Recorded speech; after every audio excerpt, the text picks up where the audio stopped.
I desensitize myself to it. I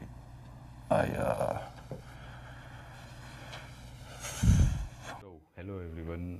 आज हम एक ऐसे इंसान के बारे में बात करने वाले हैं जिसने ब्रूटिलिटी की सारी हदों को पार कर दिया था। वो इंसान दूसरे इंसानों को मारा करता था, और ना कि सिर्फ मारा करता था बल्कि उनके मरने के बाद उनकी बॉडी के साथ सेक्स करता था, और उनके बॉडी पार्ट्स जैसे कि उनका हेड, किसी की थाई, किसी के आर्म्स, उन सारी चीज़ों को अपने पास प्रिजर्व करके रखता था। So we are talking about Jeffrey Dahmer. 21 मई 1960 को मिलवाकी में पैदा हुआ था। उसकी माँ का नाम जॉयस था, पापा का नाम लैरन, और उसका एक छोटा भाई था जिसका नाम था डेविड। उसके माँ बाप की शुरुआत से ही घर में लड़ाइयाँ हुआ करती थी बहुत ज़्यादा, और उसकी माँ जो थी स्टार्टिंग से ही काफ़ी ज़्यादा पिल्स लिया करती थी अपनी। जब जेफरी उनके पेट में था, जब भी वो काफ़ी अलग अलग तरीके की पिल्स लिया करती थी, जैसे एंग्जाइटी की पिल्स या फिर डिप्रेशन की पिल्स, अलग अलग तरीके की पिल्स लिया करती थी। और उसके पापा केमिस्ट्री पढ़ा करते थे, तो इसी सिलसिले में उसके फादर को काफ़ी बार घर से दूर रहना पड़ता था, और उसकी जो फैमिली थी वो काफ़ी ज़्यादा लेफ़्ट आउट फील करती थी। मतलब वो काफ़ी ज़्यादा अलोन फील करती थी, अपने फादर के साथ टाइम स्पेंड नहीं कर पाते थे वो लोग। जेफरी डामर जब पैदा हुआ तब भी उसके माँ बाप के बीच में काफ़ी ज़्यादा लड़ाइयाँ होती थी, लेकिन वो ये सोच रहे थे कि जेफरी पैदा होने के बाद उनके बीच में काफ़ी सारी चीज़ें सॉर्ट हो जाएगी बस, लेकिन ऐसा हुआ नहीं। जेफरी पैदा हुआ उसके कुछ सालों बाद ही पता लगा कि जेफरी को एक प्रॉब्लम थी डबल हायरनिया स्क्रॉटन की। उसके मम्मी पापा के बीच में तब भी इसी तरीके से लड़ाई हुई। मम्मी कह रही थी उसकी कि अभी इसका ये ऑपरेशन नहीं कराना चाहिए उस चीज़ का, क्योंकि उसकी वजह से वो काफ़ी ज़्यादा पेन फील कर सकता है, और वो इतना छोटा है कि वो इस पेन को बियर नहीं कर पाएगा। जबकि उसके फादर कह रहे थे कि अगर हमने अभी ये ऑपरेशन करा दिया तो जेफरी के लिए बहुत ज़्यादा अच्छा रहेगा, वो सारी चीज़ों ताकि उसको आगे चल के किसी भी तरीके की प्रॉब्लम ना हो।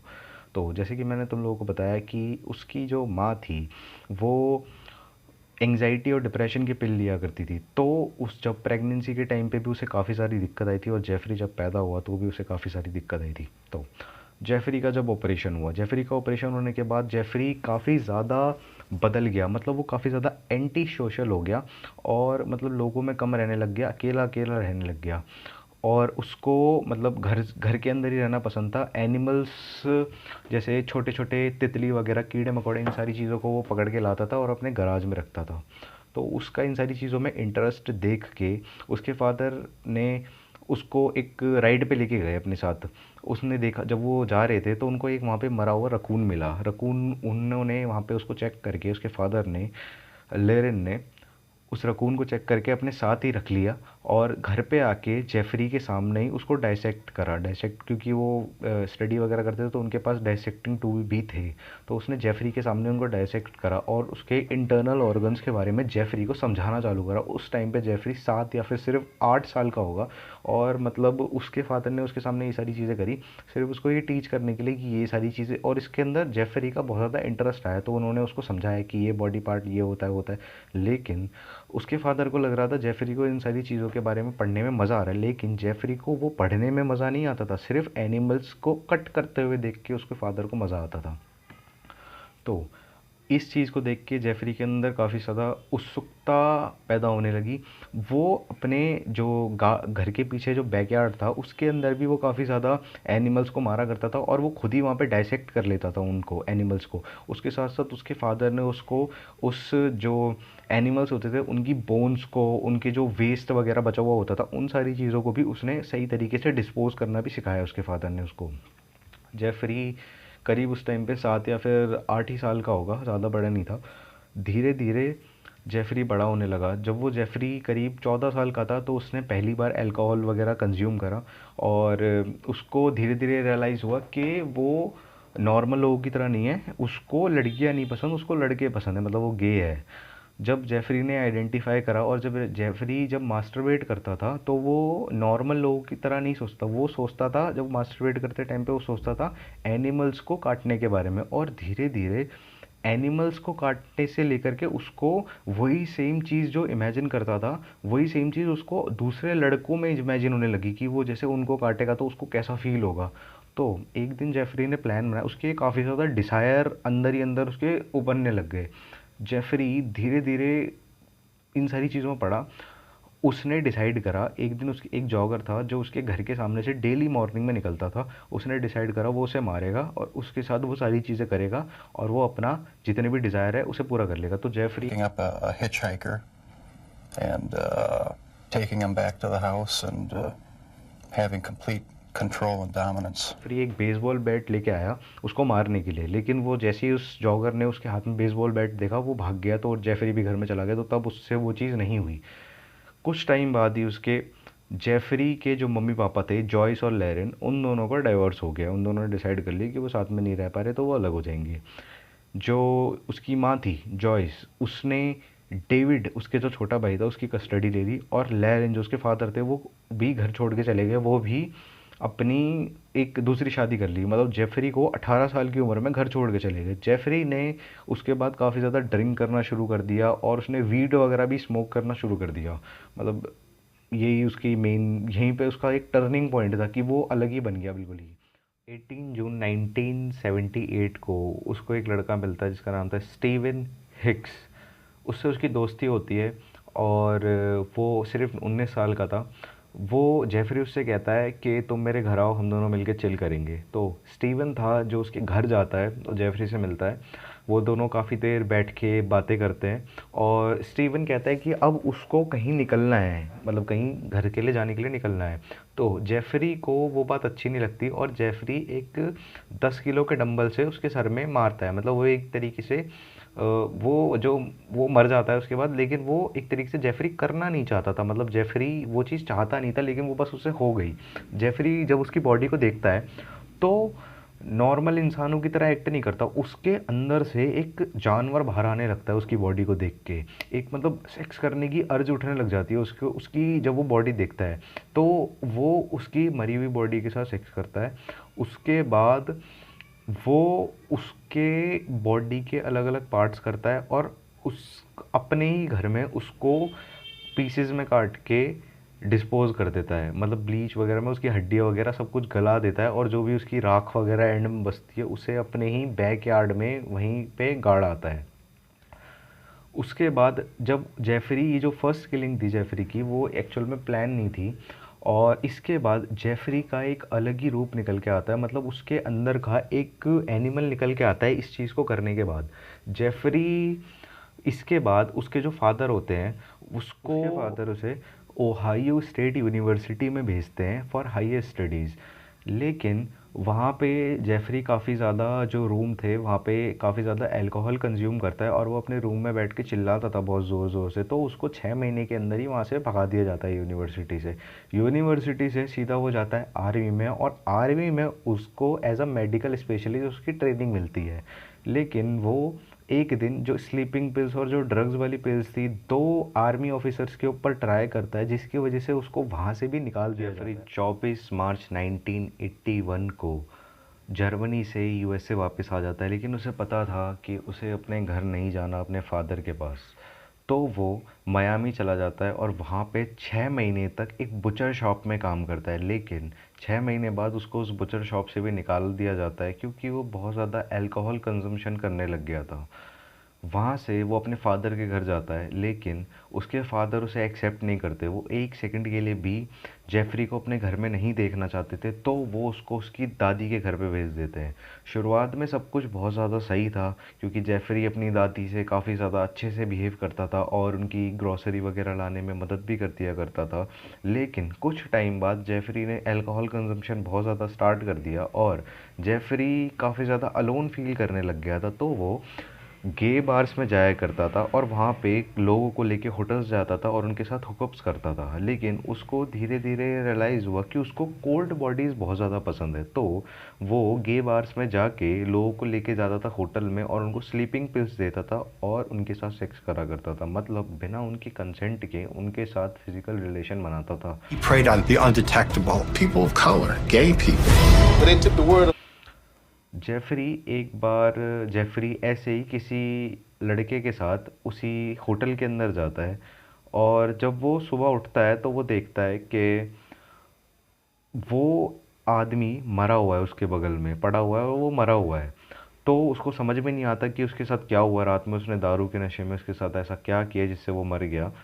वो वहाँ से जाता है, एक सूटकेस लेके जाता है और उस सूटकेस को के अंदर उसकी बॉडी को भरता है और अपने घर लेके जाता है और अपनी ग्रैंड मदर के बेसमेंट में जाके उसको डिस्पोज करता है, मतलब उसकी हड्डी वगैरह सबको गलाता है ब्लीच वगैरह में डाल के और उसे फेंक देता है। 15 सितंबर को 1987 में जेफरी स्टीवन टुमोई को मिलता है, जो कि सिर्फ 24 साल का था, और उसको वो होटल लेके जाता है, उसको स्लीपिंग पिल्स देता है, उसे मार देता है, उसके बाद उसकी डेड बॉडी के साथ वो सेक्स करता है और उसको एक सूटकेस में भर के अपनी दादी के घर पे लेके जाता है और उसको डिस्पोज कर देता है वहाँ पे जाके। वो स्टीवन का सर अपने पास रख लेता है क्योंकि उसको लगता था कि स्टीवन बहुत ज़्यादा ही हैंडसम है उसके लिए। उसके बाद स्टीवन को मारने के बाद वो स्टीवन उसका दूसरा ऐसा पर्सन था जिसने उसको मारा था और उसकी बॉडी के साथ सेक्स करा था। स्टीवन को मारने के बाद जेफरी के अंदर का जानवर जाग जाता है और उसके बाद जेफरी एक के बाद एक को मारता चला जाता है। वो 16 जनवरी 1988 को जेम्स को मिलता है। जेम्स को मिलता है एक ग्रोसरी स्टोर के बाहर और वो जेम्स को ऑफ़र करता है $50। वो कहता है कि मैं तुम्हारी सिर्फ न्यूड्स फ़ोटो लेना चाहता हूँ, और वो उसको अपने घर लेके जाता है और उसको भी गला दबा के मार देता है और उसको भी फिर वो उसकी बॉडी के साथ सेक्स करता है, प्लेजर लेता है और उसको भी उसी तरीके से जैसे उसने स्टीवन को डिस्पोज करा था वैसे ही कर देता है। और वो रिचर्ड से भी मिलता है जो कि सिर्फ 13 साल का था, उसके साथ भी वो सेम चीज़ें ही करता है। फिर वो एक दिन रोनल से मिलता है। रोनल एक ऐसा पर्सन था जो पहली बार जेफरी के कैद से भागा था छूट करके। रोनल जेफरी के कैद से छूट के भाग तो गया था, लेकिन रोनल की बातों पे पुलिस वाले यकीन नहीं करते क्योंकि वो समझते हैं कि ये ब्लैक है, तो और वो उस ब्लैक की वजह से किसी वाइट को प्रॉब्लम नहीं देना चाहते थे क्योंकि और वो गे था जेफरी, इसलिए जेफरी की जो ग्रैंड मदर थी उनको बहुत ज़्यादा शक होने लग गया था जेफरी के ऊपर क्योंकि वो अलग अलग लड़कों को डेली अपने घर में लाया करता था और उसकी ग्रैंड मदर क्योंकि पुराने ज़माने की थी इसलिए उनको इस चीज़ से बहुत ज़्यादा प्रॉब्लम होने लगी। और क्योंकि वो उनकी बॉडी को उसी घर में डिस्पोज करा करता था, इसी वजह से उस घर में काफ़ी ज़्यादा स्मेल आने लगी और उसकी ग्रैंड मदर को ये भी लगता था कि कहीं ये उन लड़कों के साथ कुछ गलत काम तो नहीं कर रहा, इसलिए जेफरी की ग्रैंड मदर ने उसको घर से भगा दिया क्योंकि जेफरी का बिहेवियर भी अपनी ग्रैंड मदर की तरफ काफ़ी ज़्यादा वियर्ड होता जा रहा था। वो काफ़ी ज़्यादा चिल्लाने लग गया था, अल्कोहल कंजम्पशन करने लग गया था और पूरे दिन नशे में पड़ा रहता था। फिर जेफरी को जब उसकी ग्रैंड मदर ने वहाँ से निकाल दिया तो उसने एक अपार्टमेंट ढूंढा और वहाँ पे भी सेम ऐसे ही वो एक लड़के को लाता जिसका नाम था केसन। वो सिर्फ और सिर्फ 13 साल का था। उसको जेफरी बेहोश करता है लेकिन वो समहाउ बेहोश नहीं हो पाता या फिर होता है और वो खड़ा होकर भाग जाता है। मतलब ये एक पहला ऐसा इंसान था जो कि जेफरी की कैद से भागा था और उसकी स्टेटमेंट के बिहाफ पे जेफरी को पहली बार पुलिस वालों ने अरेस्ट किया था। उसके बाद जब वो केस चल रहा होता है उसको उसी के बीच में एक एंथनी नाम का और इंसान मिलता है जिसके साथ भी वो सेम चीज़ें करता है अपने अपार्टमेंट में ले जाके, और एंथनी का वो सर अपने पास प्रिजर्व कर लेता है। जेफरी सर या फिर अलग अलग बॉडी पार्ट्स को प्रिजर्व करा करता था क्योंकि उसको लगता था उसको मतलब अलोन नहीं रहना था, अकेला नहीं रहना था, तो वो उस अकेलेपन को दूर मिटाने के लिए कभी किसी का हाथ, कभी किसी की चेस्ट, कभी किसी का हेड, इन सारी चीज़ों को अपने पास प्रिजर्व कर लिया करता था और बाकी सारी चीज़ों को वो डिस्पोज कर देता था। 1989 को उसको पहली बार इम्प्रिजनमेंट हुई 1 साल की। Turn into the worst kind of monster imaginable. In this exclusive interview, we put those questions to Jeffrey Dahmer himself. और 1990 के अंदर जेफरी रिलीज हो गया। 1990 को जब जेफरी जेल से रिहा होके वापस घर आता है तो वो उस अपार्टमेंट को छोड़ देता है और वो अपना लास्ट अपार्टमेंट खरीदता है जिसका नाम था 213, जिसका नंबर था 213। Person I've ever known of that was as lonely a human being as Jeffrey Dahmer. ये उसका लास्ट अपार्टमेंट था। इसके अंदर ही जेफरी अपने ज़्यादातर मर्डर्स करने वाला था और इसी अपार्टमेंट के थ्रू जेफरी पुलिस वालों को पकड़ा भी जाना था। मतलब ये जेफरी का अंत था। मतलब इस अपार्टमेंट में वो सबसे पहले एक रेमंड नाम के लड़के को लाता है। रेमंड नाम के लड़के को लाता है जो कि 33 साल का था और उसको भी वो ड्रग्स देता है। उसके बाद उसको मार के उसकी बॉडी के साथ सेक्स करके उसके जो है बॉडी पार्ट्स को प्रिजर्व करना स्टार्ट कर देता है जेफरी, क्योंकि उसके पास अब स्पेस भी बहुत ज़्यादा था, इसलिए वो उसके बॉडी पार्ट्स को अलग अलग बॉडी पार्ट्स को प्रिजर्व भी करना स्टार्ट कर देता है। जून 1990 को वो एडवर्ड को मारता है। एडवर्ड उसका कोवर्कर था, मतलब उसके साथ ही वो काम करता था। और उसके 6 महीने बाद वो अर्नेस्ट को मिलता है, जो कि सिर्फ 22 साल का था। अर्नेस्ट को मिलता है। अर्नेस्ट को वो स्लीपिंग पिल्स वगैरह देता है, बियर वगैरह में मिला के। अर्नेस्ट जब उठता है तो वो देखता है कि जेफरी उसके पास ही बैठा हुआ है, और जेफरी उससे कहता है कि मुझे तुम्हारे हार्ट को फील करना है, मतलब वो उसके हार्ट को खाना चाहता था। अर्नेस्ट उसके मुंह पे एक पंच मारता है और वहाँ से भागने की कोशिश करता है, लेकिन जेफरी एक बुचर नाइफ से उसका गला काट देता है। उसके बाद 1990 को वो डेविड थॉमसन से मिलता है। डेविड एक ऐसा पर्सन था जिसकी वजह से जेफरी चेंज भी हो सकता था, लेकिन वो नहीं हुआ, क्योंकि डेविड का एक बच्चा भी था, इसका एक बेटा भी था छोटा। जेफरी उसे जब अपने अपार्टमेंट में लाता है, उससे बात करते करते उसे पता लगता है कि उसका एक बेटा भी है। अभी तक जेफरी ने जितने भी लोगों को मारा था वो सारे के सारे मेल्स थे, और वो सब के सब कुंवारे थे, मतलब वो अकेले थे, उनके साथ कोई नहीं था। लेकिन पहली बार जेफरी को किसी को मारने में हिचकिचाहट होती है, लेकिन फिर भी जेफरी अपनी आदतों की वजह से उसे मार देता है। और 4 से 5 महीने तक वो जेफरी गिल्ट के अंदर किसी और को नहीं मारता, लेकिन वो गिल्ट उसका ज़्यादा टाइम तक नहीं चलता। वो अपने फादर से कांटेक्ट करने की कोशिश करता है कि वो ठीक होना चाहता है, लेकिन फिर भी वो ठीक नहीं हो पाता। और 4-5 महीने बाद फरवरी 1991 को वो कर्टिस से मिलता है। कर्टिस को वो बोलता है कि वो उसकी फ़ोटोज़ लेना चाहता है, न्यूड्स, और उसके लिए वो उसको कुछ पैसे देगा, लेकिन वो भी उसको अपने फ्लैट पे ले जाके उसके साथ उसको स्लीपिंग पिल्स देख के उसके साथ सेक्स करता है, और उसको भी एंड में वो मार देता है। उसके बाद वो एरल को मिलता है, जो कि सिर्फ और सिर्फ 19 साल का था। एरल के सर में वो एसिड डाल देता है और उसको ज़िंदा वहीं पे मार देता है। उसके बाद वो एंथनी को मिलता है, जो कि 31 ईयर्स का था 1991 में। उसको भी वो सेम तरीके से मारता है। उसके बाद वो कोरेक को मिलता है, जो कि 14 साल का था, और वो किसी तरीके से जेफरी के अपार्टमेंट को छोड़ के भाग जाता है। लेकिन जैसे ही वो बाहर जाता है, वो काफ़ी ज़्यादा नशे में होता है, स्लीपिंग पिल्स वगैरह का असर उसके ऊपर हो रखा होता है। तो पुलिस वाले आते हैं और वो कहता है जेफरी कि ये उसका बॉयफ्रेंड है 14 साल का, और इसने क्योंकि काफ़ी ज़्यादा ड्रिंक कर लिए, इसी वजह से जेफरी ने इसको अपने घर पे रखा हुआ। तो पुलिस वाले उसको खुद उठाते हैं और जेफरी के कमरे में रख के आते हैं। Con the police into returning a 14-year-old boy to him after neighbors called 911 upset that the child was in the street. ये पुलिस वालों की भी गलती थी कि वो किसी भी वाइट पर्सन के ऊपर इतनी जल्दी शक नहीं करना चाहते थे। उसके बाद वो जेरमियन को मिलता है, जो कि 23 साल का था, 5 जुलाई 1991 को, और वो उसके मुंह में गर्म पानी डाल देता है। वो उसके साथ कुछ एक्सपेरिमेंट करने की कोशिश करता है कि वो कैसे ये एक्ट करेगा। जेफरी इसके बाद भी काफ़ी सारे लोगों को मारता है, जैसे ओलिवर को मारता है, जेसिफर को मारता है, और भी काफ़ी सारे लोगों को अलग अलग तरीके से मारता है। टोटल जेफरी इस पूरे टोटल टाइम में 17 लोगों को मार देता है। उसके बाद जुलाई 1991 को जेफरी ट्रेसी एडवर्ड्स को मिलता है, जो कि 32 साल का होता है। वो उसको अपने घर में लाता है और उसको ड्रग्स देता है। ट्रेसी जब उठता है तो वो पाता है कि उसके दोनों हाथ बेड के कोने पे बंधे हुए हैं, और जेफरी ने जो टीवी का वॉल्यूम है वो बहुत ज़्यादा हाई कर रखा है। और जब वो उठता है तो जेफरी उसके चेस्ट पे सर रख के बोलता है कि उसको उसका दिल फील करना है, मतलब वो उसके दिल को खाना चाहता है। जैसे ही ट्रेसी इस बात को सुनता है, उसको समझ में आ जाता है कि वो बहुत ज़्यादा खतरे में है, क्योंकि जेफरी के हाथ में एक नाइफ भी होता है। जेफरी जैसे ही उसके पास आता है, वो उसको एक ज़ोरदार पंच मारता है और जेफरी नीचे गिर जाता है। और वो काफ़ी ज़्यादा मैस्कुलिन भी था, इसलिए वो भागता है और जाता है वो पुलिस के पास। Listening to my heart, because at a point he told me he was gonna eat my heart at that point. I hit him and I ran. बस पुलिस उसके घर में आती है और चेक करती है कि काफ़ी ज़्यादा जेफरी ने अलग अलग तरीके के बॉडी पार्ट्स अपने घर के अंदर प्रिजर्व करके रखे हुए थे, जैसे किसी का हेड, किसी का माउथ, किसी का हाथ, किसी की थाई, ये सारी चीज़ें। और जेफरी का कंटेनर भी मिलता है, जिसके अंदर वो सारे के सारे बॉडी को, जो बॉडी का थ्रस्ट था, उसको डिस्पोज किया करता था। जेफरी वहाँ से भागने की भी कोशिश करता है, लेकिन पुलिस वाला उसको पकड़ के नीचे गिरा देता है। जेफरी उसके बाद कहता है एक स्टेटमेंट जिस दैट कि what should I did, I should be dead.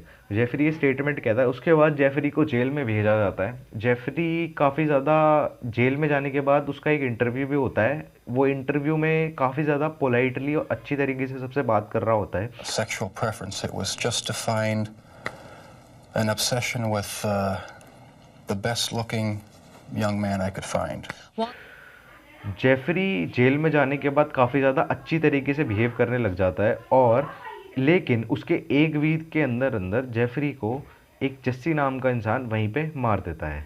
तो यहाँ पे जेफरी डामर की स्टोरी ख़त्म।